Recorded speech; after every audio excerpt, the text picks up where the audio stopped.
আসসালামু আলাইকুম। কেমন আছো তোমরা? আশা করি তোমরা ভালো আছো। মুইও আছো আলহামদুলিল্লাহ। মুই আজকে মোগলাই পরাটা বানামু। খমির করে নিছু। খমিরের দিছি 1 কাপ আটা, 1 টেবিল চামচ তেল, 1 চিমটি লবণ। নর্মাল পানি দিয়ে একটা খমির তৈরি করে নিনু। মুই খমির করে নিনু, অনেকে আবার এটাকে ডো কয়। ডো তৈরি করে নেওয়া। আমরা এগুলো খমিরই কই। এখন এই খমিরটা রেস্টে রাখবো 20 মিনিট। অন্য একটা বাটিতে একটা ডিম ভেঙে দিনু। ডিম ভেঙে দেওয়ার পর পরিমাণ মতো পেঁয়াজ কুচি দিমু, পরিমাণ মতো রসুন কাঁচামরিচ কুচি দিমু। হাফ চা চামচ হাফ চা চামচেরও কম একটু আদা রসুন বাটা দিমু, শুকনা মরিচের গুঁড়া দিমু স্বাদ মতন, লবণ দিমু স্বাদ মতন, ভাজা জিরার গুঁড়া দিমু হাফ চা চামচের কম, আর চাট মশলা দিমু 1 চা চামচ দিয়ে মাখায় নিনু। মাখায় নিয়ে বাটিটা একদিকে সরে থুনু। এখন থাক একদিকে ওটা থাক। এখন ওই 20 মিনিট পর এই ডো থেকে আটা একটু নিনু, নিয়ে এখন পাতলা করে একটা রুটি তৈরি করে নিম। এত পাতলা করুম যে হাতের উপর নিলে জানে হাতটা দেখা যায়, এরকম করে পাতলা করে একটা রুটি তৈরি করে নিম। এই দেখো কত পাতলা হয়েছে।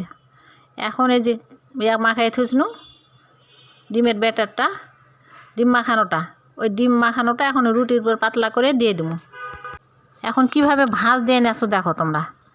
এই মোগলাই পরাটার ভাঁজটা মানে 2 পাশে উল্টাই দিনু, দেওয়ার পর এই পাশ ওই পাশ উল্টাই দিমু। তোমরা দেখিলেই বুঝতে পারবেন যে মুই কীভাবে ভাঁজটা করছো। এই যে হয়ে গেল একটা মোগলাই পরোটা। এখন আরেকটা তৈরি করিম একইভাবেই। এখন এটা তেলে আমার জারিয়ে আছে, এখন ভাজে নেব অল্প করে জাল দিয়ে এই পাশ ও পাশ সুন্দর করে ভেজে নেব। একটা ভাজা হয়ে গেলে আবার আরেকটা ভাজবো ওইভাবেই।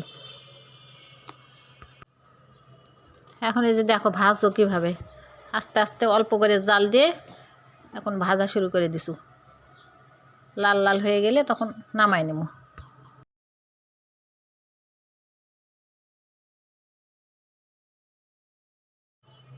এখন তুলে নেব, ভাজা শেষ।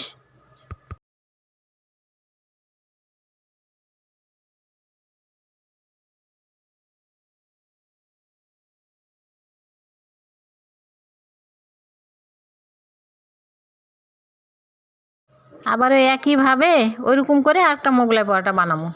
দেখো তোমরা দেখলে বুঝতে পারবেন যে মুই কীভাবে বানাছো, এটা কীভাবে ভাজ দেখো। দেখো এই পাশে আর ওই পাশে উল্টাই দিনু, এই 2 পাশেটা উল্টাই দিনু। এই যে এইভাবে এবার পানি একটু লাগাই দেবে সাইড দিয়ে, যাতে জোড়াটা না খোলে। এভাবে করে দিবেন। এবার হয়ে গেছে আরেক মোগলাই পরোটা। একইভাবে আবার আরেকটা ভাজা শুরু করে দিনু।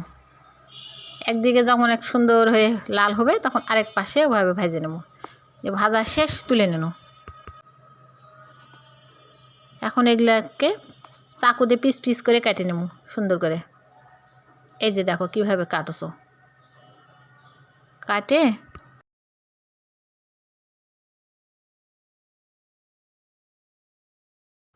কাটা হয়ে গেছে। এখন এই যে গরম গরম সসের সাথে পরিবেশন করতে হবে।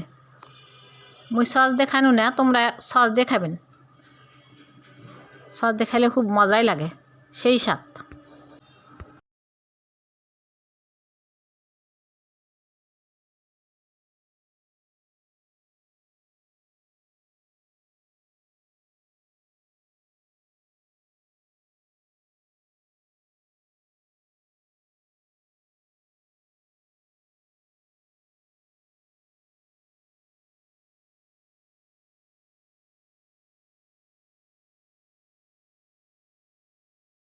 মোর ভিডিও যদি ভালো লাগে তাহলে তোমরা লাইক কমেন্ট শেয়ার করে দিও প্লিজ। আল্লাহ হাফেজ।